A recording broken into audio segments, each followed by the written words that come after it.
বেশ কয়েকদিন ধরে টানা বৃষ্টি হওয়ায় হাজব্যান্ড আবদার করলো আজকে ডিনারে খিচুড়ি বানানোর জন্য। আমিও সেই মতো চাল ডাল একসাথে ভালো করে ধুয়ে জল ঝরাতে রেখে দিলাম। তারপর চলে এলাম সবজিগুলোকে কেটে নিতে। বাড়িতে খিচুড়ির জন্য বিশেষ কিছু সবজি না থাকায় আমি এখানে সবজি হিসেবে গাজর, বটবটি আর আলু নিয়েছি। জানো তো, বিয়ের আগে খিচুড়ি আমি একদমই খেতাম না।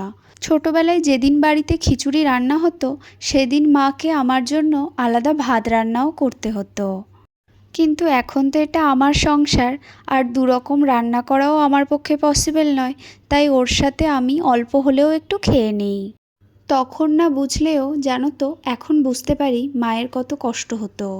যাই হোক, এদিকে চাল ডালটা মশলার সাথে ভালোভাবে মিশিয়ে নিয়ে জল দিয়ে ফোটার পরে আগে থেকে ভেজে রাখা সবজিগুলোকে দিয়ে দিলাম।